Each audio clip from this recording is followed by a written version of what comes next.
What if I told you that you could get almost 37 times better at anything in just 1 year?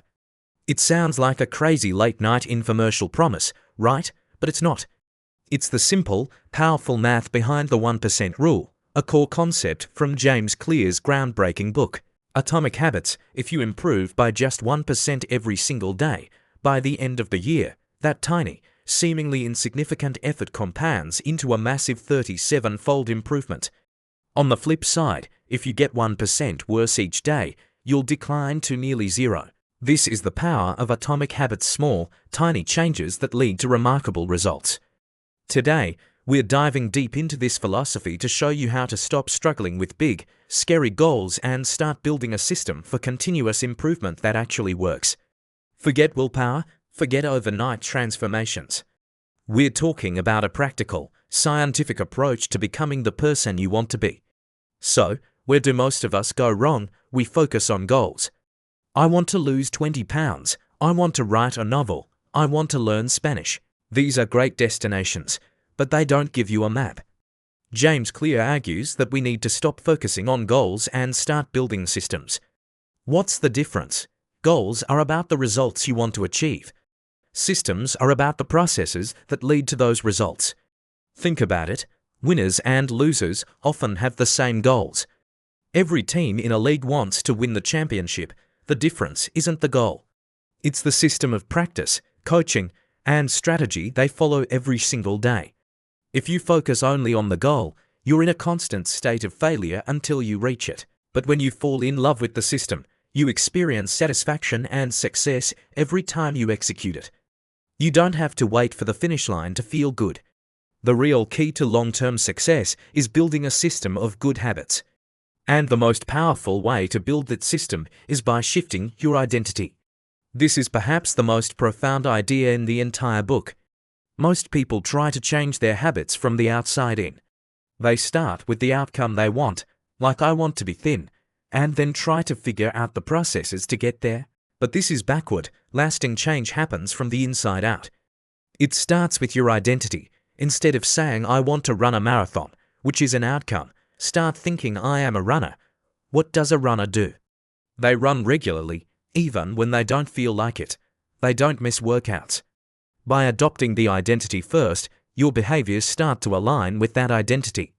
The goal isn't to read a book, it's to become a reader. The goal isn't to write a novel, it's to become a writer.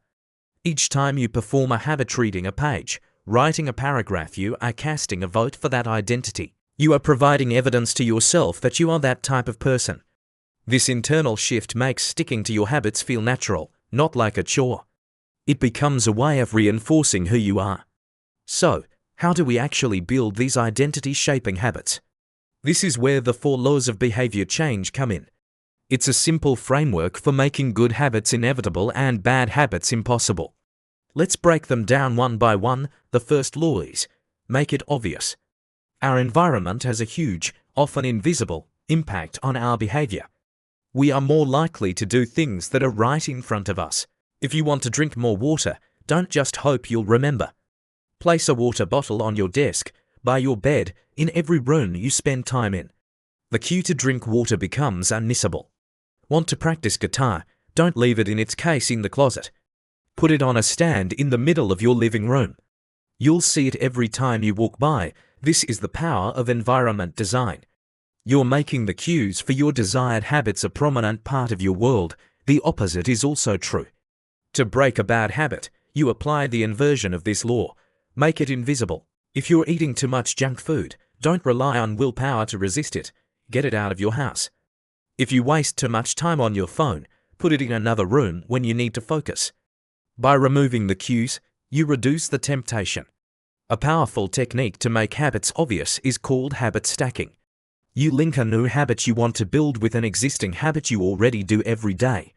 The formula is, after I current habit, I will new habit. For example, after I pour my morning coffee, I will meditate for 1 minute. Or, after I take off my work shoes, I will immediately change into my workout clothes. Your current habit becomes the trigger for the new one, creating a seamless chain of behaviors. Next, the second law, make it attractive. Humans are motivated by the anticipation of a reward. If a habit is more attractive, we're more likely to do it. One way to do this is through temptation bundling. You pair an action you want to do with an action you need to do. For example, I will only watch my favorite Netflix show while I'm on the treadmill, or I can only listen to my favorite podcast while I'm doing my weekly meal prep. You're linking the immediate gratification of something you enjoy with the habit you're trying to build. Another way to make a habit attractive is to join a culture where your desired behavior is the normal behavior. Our desire to belong is a powerful motivator. If you want to get fit, join a gym or a running club where everyone is active and supports each other. If you want to read more, join a book club. When you're surrounded by people who embody the habits you want to build, those habits become much more attractive and sustainable. You see that it's normal, and you want to be part of the group. The third law is perhaps the most critical for getting started. Make it easy. We are naturally lazy. We gravitate toward the path of least resistance. The more friction or steps involved in a habit, the less likely we are to do it. So, how do you reduce that friction? Prime your environment. If you want to go for a run in the morning, lay out your running clothes, shoes, and water bottle the night before. When you wake up, everything is ready. There's zero friction between waking up and heading out the door. If you want to eat healthier, chop up your vegetables and prepare your meals for the week on a Sunday. When you're hungry, a healthy option is the easiest option. Another brilliant technique here is the 2-minute rule. When you start a new habit, it should take less than 2 minutes to do. Read before bed becomes read one page. Do 30 minutes of yoga becomes take out my yoga mat. Study for class becomes open my notes. The idea is that anyone can meditate for 1 minute, read one page, or put on their running shoes. The goal is not to achieve a massive result on day one. The goal is to master the art of showing up. You have to standardize before you can optimize. Once you've established the habit of just starting, you can gradually increase the duration and intensity. A habit must be established before it can be improved. Finally, the fourth law, make it satisfying. For a habit to stick, we need to feel successful. The human brain is wired for immediate reward. The problem is, many good habits have a delayed return. You don't get a six-pack after one workout. You don't become fluent in a language after one lesson. The rewards are far off in the future. Bad habits are the opposite.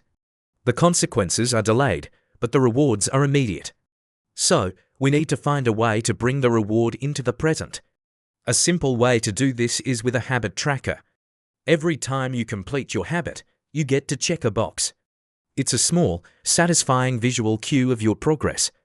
It creates a little hit of dopamine and makes you want to keep the streak alive. The simple act of tracking your progress is a form of immediate gratification. You can also create small, immediate rewards for yourself. For example, after you finish a tough workout, you can enjoy a delicious, healthy smoothie. Or after you stick to your budget for a week, you can transfer a small amount of money into a fun fund for something you want to buy.